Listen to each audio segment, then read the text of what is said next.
This bit of news might honestly fall under the radar because it comes right as the new season is released. So players were busy. First they were busy grinding some reputation, doing some open world stuff on week 1. Now they got busy doing things in the raid or in Mythic Plus. So throughout all of that, they might have missed that Blizzard has also announced the feature of patch 2.5. Now officially called Seeds of Renewal. This is part of what we were told already, where this patch 10.2 was going to be the last major typical patch of an expansion. So if you're thinking about the new zone plus the new raid and the new big bad boss at the end of the expansion, 10.2 was the last one.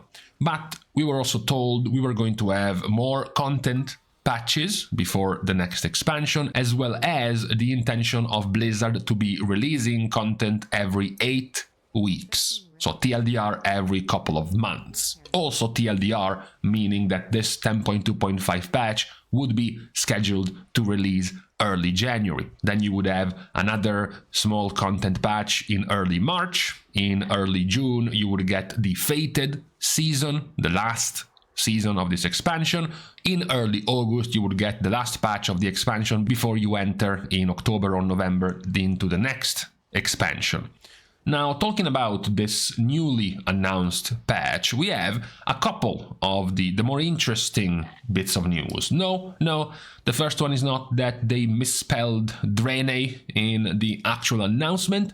The first bit of news is the Dragonriding being now available in every zone in the game.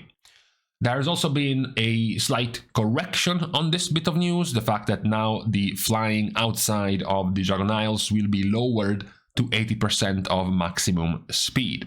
Now, unfortunately, as it often happens, I have already heard and read players with an IQ lower than their age number complain that 80% maximum speed is even slower than a ground mount. No, the 80% refers to 80% of the actual speed of the flying mount, which is over 800%, and at full speed is actually over 1400%.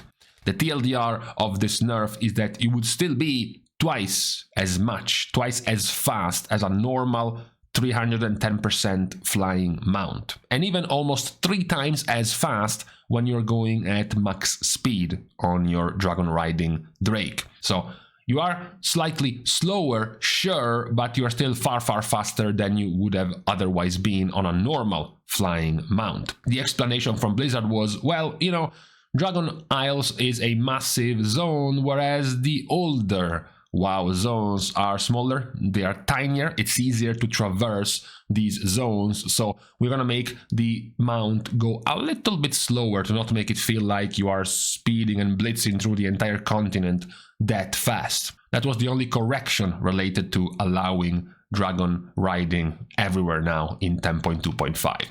What will also come in the patch is not just Dragon Riding everywhere, it's also the Outland Cup. So more Dragon Riding races across the continents of the game. This time around they come to Outland. What is also relevant to point out is that this can be used by everyone, including players who did not play Dragonflight yet or did not progress through Dragonflight yet. For example, players that haven't unlocked Dragonriding yet will also be able to fly the race courses using loaned Dragonriding mounts, which you already could, and now you also have the 2 latest Drakes now also being added to the list of available loaned Dragonriding mounts. Also, players will be granted maxed out Dragonriding Talent 3 when racing, so you don't have to worry about actually having a pimped out dragon or even having the ability to dragon ride at all, because you still will be able to when you're going for these races.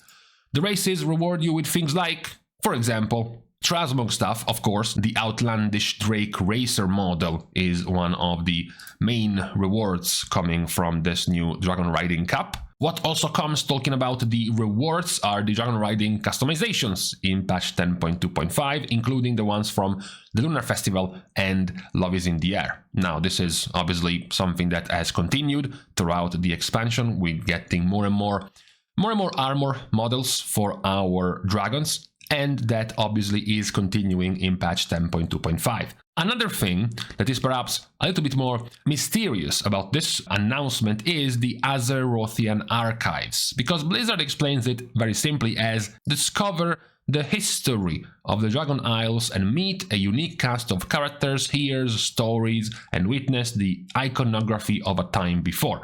Participate in solo and group activities within the Traitor's Rest with a weekly public event, plenty of opportunity to explore, etc, etc.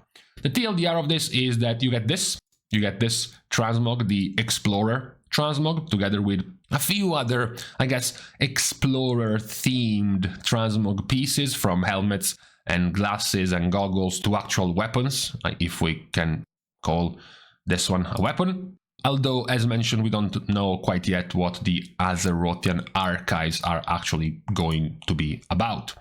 The other one, of course, that is more interesting, although perhaps not in this initial stage, it will be interesting what Blizzard does with this in the future, is what has been put forth down the line of announcements: Dragonflight Follower Dungeons.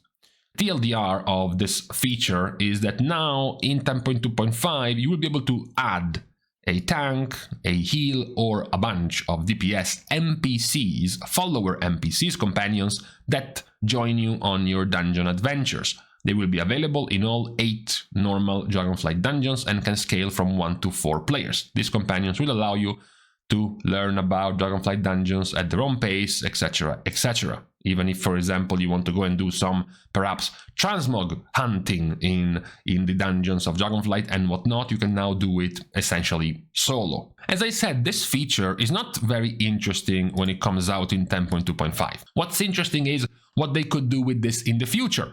This could be turned into an actual activity similar to something like we had in Warlords with the Garrison. You could have a bunch of followers, you could be going into older dungeons with those followers, you could start, gearing them up, you could add follower gear as part of rewards, for example, maybe in the open world, in the next expansion with world quests and whatnot, to pimp out your followers, to go out in older dungeons with your followers with some type of good rewards, whether it is transmog, whether it is toys, or some currency that you can use to buy other things. Maybe someone even suggested tying this with something that we read about for the announcement of the next expansion, the warband system. Maybe in the next expansion your followers are going to be the other characters on your account that you now will be able to assemble in a party to go and enter a dungeon with basically your own characters being part of the expedition. That's what I think is more interesting about this system, this follower system. Not what's gonna come in 10.2.5, but what could Blizzard turn this into in the next expansion if they are thinking of fleshing out this feature more. And this is just, as we have seen before in previous expansions, this is just the test run. This is just the preliminary idea they put out in the previous expansion to see what the response is before they flesh out the system for the actual proper full release on the following expansion. The rest of the announcements, many of these are basically just going to be a whole bunch of new cosmetics and or mounts, including one of the coolest ones, the Reigns of the Majestic Azure Peafowl. You don't have to despair, you don't have to do anything special to get this cool thing because it's coming through the trading post. So nothing for you to grind or to farm in any way with this, and a whole bunch of other things, including the new Warlock customizations for the Dark Lair and the Tyrant in patch 10.2.5. This continues, perhaps not what you wanted to hear about, the new skin color of the Draenei. It's just gonna be this one. There is no Manari reskin for the Draenei yet. The Dreadlord armor set cosmetic is also gonna come in 10.2.5. Still no idea. At the moment, still no idea in what you will have to do to acquire the Dreadlord set. Then even further data mined features like the Love is in the Air rewards available when, of course, the seasonal event is going to come out. Same goes with the historical event of us getting an over-the-shoulder cape model coming out in the next patch, something we we have had players ask for quite a while, and it's now coming in 10.2.5. Now, besides all of these things, there is the other bit of news announced in 10.2.5, which is, of course, let's go back to the announcement right here. It's the reclaiming of Gilneas. So, talking about the story, as we said, we are stopping with the main storyline, the main, let's just say, the main drive of the entire expansion stops at Farak. Maybe some players are disappointed. We don't get to pursue Iridikron further, but we stop at Farak. We will continue, though, with what we can call side story bits, like, for example, King Greymane is ready to retake his kingdom, but Gilneas isn't as empty as expected. Help reclaim what was lost and return the kingdom to Gilnean hands. So for now, we don't really have much of anything about this. We don't have, besides all of these additional transmogs, bits and pieces, pets and toys, we don't have actually much of any other info about this reclaiming of Gilneas feature, which will be the main, I guess, the main side plot available in 10.2.5. We are getting the new features as well as new rewards for Dragonriding, the Azerothian archives, which is still not quite sure what it will be about, but we have seen the rewards about it. We have the follower dungeons, which I am very excited about, not now, not for what they will be in 10.2.5, but what they might mean for the future expansions.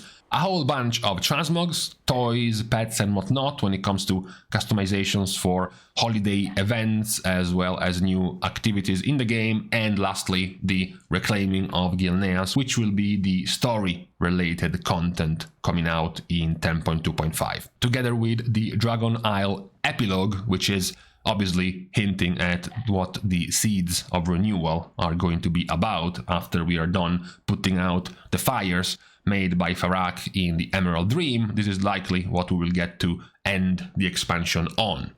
This is what is coming in 10.2.5. I thought it was still worth mentioning, even though we are still busy talking about and getting into this actual season. Since we had also the announcement for this patch, it was worth having a recap of what was going to be going down in the next patch. Also because the patch is already getting into the PTR, so soon enough we will be starting to see exactly what some of these features actually mean, like the reclaiming of Gilneas storyline, the Azerothian archives, or even the fleshed out Dragonflight follower dungeons. But for today, that's all we can cover on this weekend. I'm going to leave you to the rest of whatever you were doing in this weekend, and we can now leave each other. We are starting the goodbyes as usual by thanking all of the Patreon supporters for the contribution and the help to the growth of the channel, which can, as usual, come completely for free. You can like and comment down below,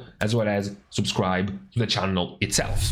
Now, as I am changing myself because I have to go out, thank you guys again for watching. See you guys tomorrow, and in the meantime, I hope it's not too late. I have like 3 hours before I have to go out to dinner with some friends, and I have to run some errands before, so I need to be somewhat quick.